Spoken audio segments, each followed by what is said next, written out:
I've ever seen. Can you cook and clean too? No, but I can put you in the hospital if you want. Maybe you can find someone to take care of you there. Maybe. What sort of imbecile says things like this? I'm afraid to find out. The No One Lives Forever series of games developed by Monolith Studios, best known for probably Middle-earth: Shadow of War, is a classic series of PC games that combine both stealth mechanics and traditional FPS mechanics, perhaps best known for their adherence to their theme. The games mimic a typical 1960s spy thriller, and it mimics this to a T.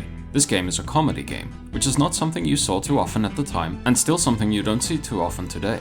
On top of that, this game commits fully to its theme, which is something that's also rare on top of it being a comedy game. You often find games with comedy in them, but not that commits to this degree. The writing wears its influence on its sleeve. In fact, you can overhear some guards at one point talking about their favorite shows that they're gonna go watch, including The Man from U.N.C.L.E. That's a great show. Did you catch the final episode of The Fugitive last month? I sure did. That's the way to wrap up a series. You like The Saint? So there you go. Comedy can be a very subjective thing. What every individual finds funny is very different. Full disclosure though, this is the kind of humor that I actually find very funny. I love this kind of cheese. It's the thickest of thick cheese, and it's just so charming. A closing word about this introduction then. I think it's important not to read more deeply into this than it was intended in. Sometimes an over-the-top 60s comedy plot is just an over-the-top 60s comedy plot. So the best thing that you can really do is just sit back and enjoy the ride. Okay? Okay. That monkey needs a good spanking.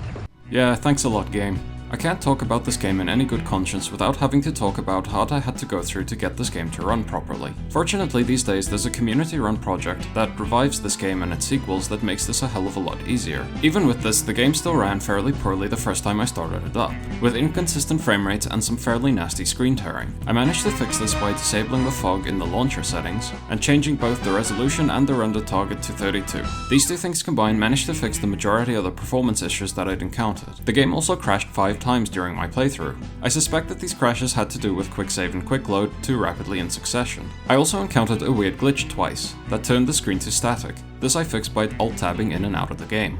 None of these are large enough or often enough to ruin the experience, but they are annoying nonetheless. On top of that, I'm not going to be holding any of this against the game, and that's because of the context surrounding this game's existence. This game is basically held together by a community patch, and therefore I feel like holding any performance issues, as sporadic as they were, against this game would just be unfair. This is the last I'll say about this for now, because the history of this game and its current existence is something that I want to cover more fully in a separate thing. So let's move on to the story and plot specifically.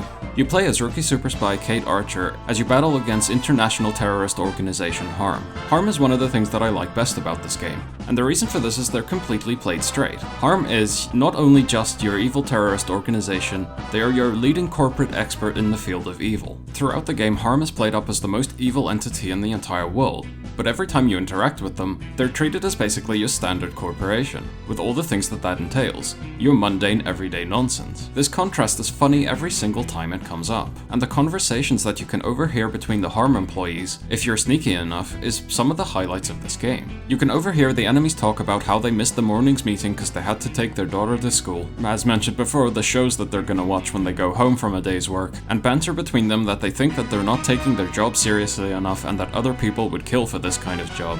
I'm tempted to say that this is the way that the game gets you to play this game stealthily, to hear these conversations that you would otherwise miss if you went in guns blazing. Like most spy thrillers, this game's plot was probably designed via spinwheel. It looks like today is the East Germans, along with an international terrorist organization. Our main character is driven by a need to prove herself and to avenge a friend, and the terrorists doesn't actually matter because it's all of them. The main plot will take you through a good variety of locations, both mundane and insane, as you may expect, including locations in East Germany, West Germany, an alpine town, the mandatory sinking ship level that every game of that time had to have, the mandatory underwater level that every game of that time had to have, a H.A.R.M lair being built on an active volcano, because obviously, and an evil space station. No, really. With the sublevels in these locations including trains, military bases, houses, apartment blocks, nightclubs, ships, some open areas, It runs the gambit. Gameplay-wise, the FPS gameplay holds up fairly well. I noticed on several occasions that the game is a bit generous with its hitboxes. There's more than one time where I probably should have missed a shot that ended up counting anyway. It's also worth noting that the enemies are hyper-accurate in this game, and they will hit you if you even peek out for a second. All the weapons in the game feel nice and impactful, and they're nice and varied as well, with highlights including the Corrector, the Healthmarker sniper rifle, and an honest-to-god laser gun, if you thought we hadn't quite jumped the shark yet. But that's only half of this game's core gameplay.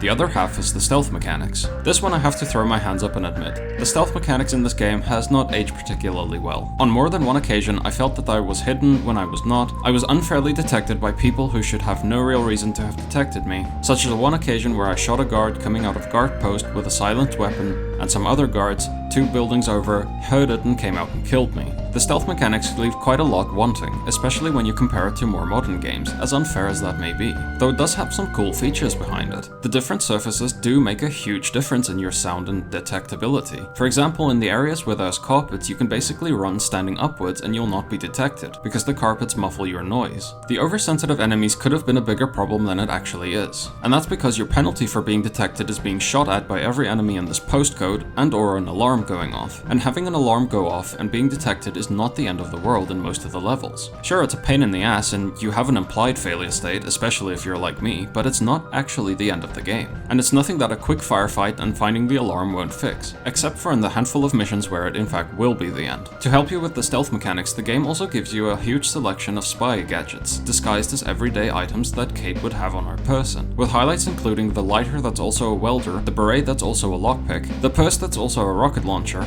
and the classic sunglasses that's also a camera. The game would have you believe that some of these items are more useful than others. It drastically oversells the usefulness of the body disintegrator. It's a small vial that you're given fairly early in the game, and you're warned distinctly that leaving bodies around could prove to be your undoing. I didn't find this to be true at any point. The only point where this could really screw you is if you killed someone directly in view of a camera. But the solution to that is to just not kill the guards in front of cameras. Most of them are on patrol routes, and if you just wait a while you can kill them well without a sight of the camera, and you don't need the body disintegrator. I get it in theory, but this is something that would be greatly improved by the time the sequel came around. The game also has a couple of boss fights. Unfortunately, or fortunately, depending on your point of view, most of these boss fights kind of devolve into gimmick mechanics. And the best way to illustrate this is with Frau Wagner. Her boss fight is pretty much just for the laugh of the mechanic around it, in which you have to turn off a radio to get her to stop singing in her awful voice. So you can then rush over to another switch in the construction zone and electrocute a puddle she stands in when she goes to reactivate the radio. There is one really difficult boss fight in it though, and that's Tom at the very end of the game. Tom uses the cyanide rounds and he's hyper accurate. You also don't have a great deal of places to hide and be in range of him. It kinda catches you off guard, especially if you've gotten used to the other boss fights like Frau Wagner and Armstrong, where they are basically gimmick fights and don't really have that much challenge to them. Still, in the light of looking at these boss fights as more of a gimmick fight to just enhance the comedy of the situation, I appreciate them being there, and they're all memorable in their unique way. Finally, the game also has a dialogue mechanic, where you can choose certain responses at certain times. Calling it a dialogue mechanic is maybe a bit of an overselling though, as I think this only comes up about 12 or 13 times in the entire game, and pretty much half of these occasions is the time with the Baron, where you have to go undercover and interview a Baron for Men of Influence magazine. Madagascar? Not on your life. Where then? Well, to be perfectly honest, I'm quite fond of Bristol. Partridge? Pandas. Giant pandas. Bristol, England? Yes, indeed.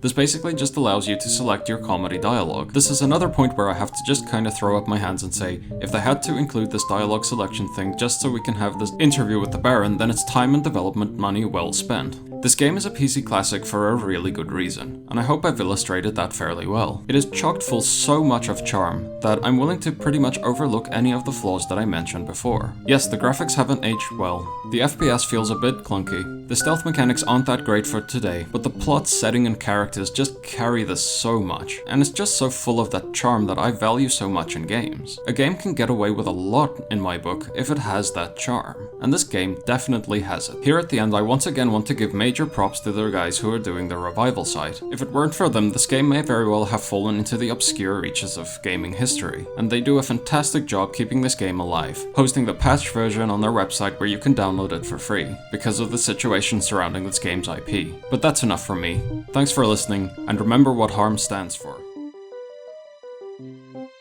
If you like that, stick around. I'm aiming to get a video like this out every Sunday, with a potential review on a Tuesday, and maybe a second video like this or similar to this on a Friday, if my day job is willing.